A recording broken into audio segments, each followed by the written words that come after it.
Hello there guys, there could be many reasons why you're here right now watching my video.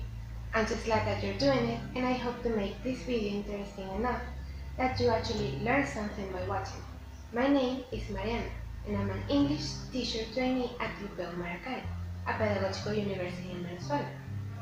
The point of this video, or the main reason why I'm doing this, is for you to know some aspects about the country named Wales, which is part of the United Kingdom. So first things first, where is Wales located? Wales is a part of the United Kingdom, and it is situated to the west of England, and it is around 170 miles long and 60 miles wide. Wales is surrounded by water on its three sides. To the north, the Irish Sea, to the south, the Bristol Channel, and to the west, St. George Channel and Cardigan Bay. The capital, Cardiff, is located on the southeast on the Severn Estuary and is the most important seaport and shipbuilding center. And as everything on this planet, it has a beginning. So let's start with the historical facts about this country.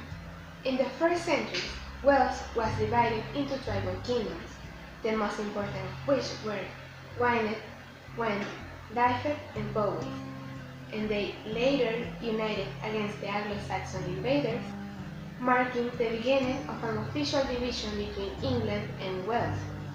This boundary became official when in 784, Offa, king of Mercia, built a dike from sea to sea, the first permanent boundary between the Welsh and the English people.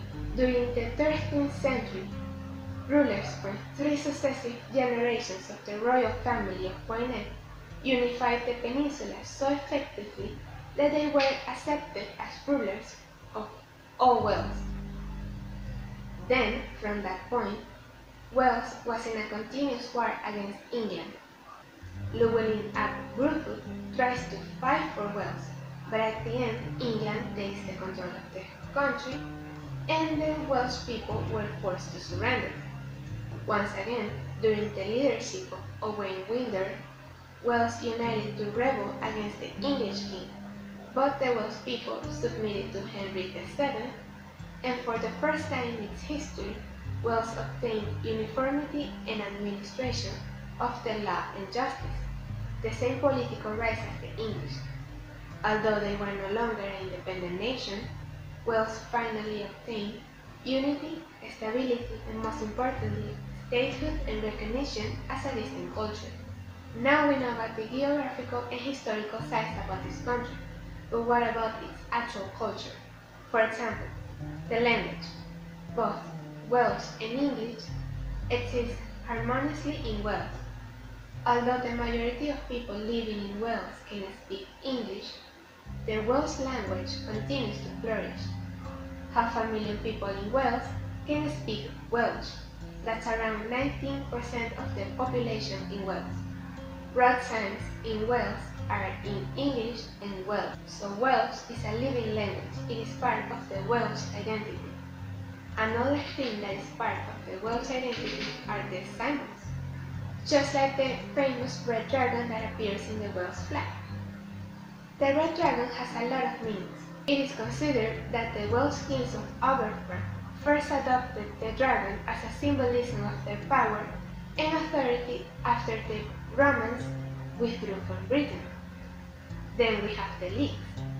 According to a legend, on the eve of the battle against the Saxons, Sadevi advised the Britons to wear leeks on their caps as to easily distinguish friend from foe. Today, Welsh people around the world wear leeks on Sadevi's day. Of course, these leeks are fake. They don't wear actual leeks. And then we have the harp. The harp is the national instrument in Wales. The harp has been used through the ages as an accompaniment to folk singing, dancing, and as a solo instrument. Wales is also a sporting nation. Cardiff was named European Capital of Sport 2014. The city has firmly established itself as a leading city of sport. Sports such as football, rugby, cycling, and water sports play an important part of life in Wales. It is part of their culture. And in the arts and cultural aspects, Wales has colleges and universities to study art. There are cultural events and festivals just like the Dylan Thomas Festival, where talks, performances, exhibitions, readings with a Dylan Thomas theme are held. Or the Hay Festival. The National Museum in Cardiff is the home of the largest collection of Impressionist and Post-Impressionist paintings outside Paris, and of course at Davis Day. On March 1st of each year, they celebrate their patron St. David. Now let's talk about Welsh music. Wales has a strong musical heritage and a reputation of the land of sun. An Eisteddfod is a Welsh festival of music, literature, and performances. In the food and drink area, Wales has a wealth of organic farmers markets, artisan producers, food festivals, and award-winning restaurants. They have a strong tradition of living off the land. Wales is also well known for the beer. If it is not beer, it's cider. And they also have over 20 Welsh vineyards with Welsh wine winning international awards. And to end this video, some curious facts about Wales because why not?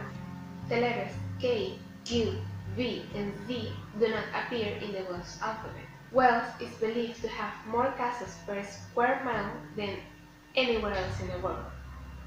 This very long word is the name of a town in North Wales, and it translates to this very long title. It is believed to be the longest place name in the world. And Wales has a population of approximately 3 million people.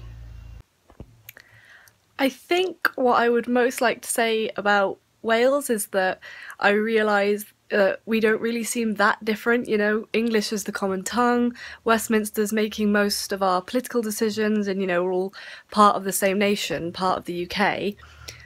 But I think what I would ask anyone learning about us to see is that the small differences really aren't irrelevant, you know, they're hard won and we're still fighting for them, really, you know.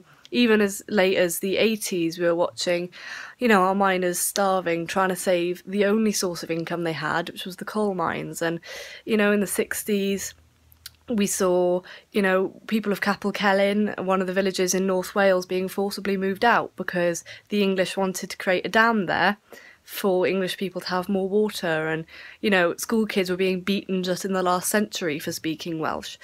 So, even today, really, there was a BBC TV debate not long ago about whether Welsh is worth teaching. So the odds are completely stacked against us, and yet, despite that, our culture has survived, and those small differences are there. We've managed to preserve something, and, you know, it's just a really kind of exciting time to be Welsh and to see Wales getting recognition across the globe, even with you guys. It's kind of awesome. So yeah, to Mariana and anyone who's, you know, taken any notice of this, just thank you, and I've had great fun sharing.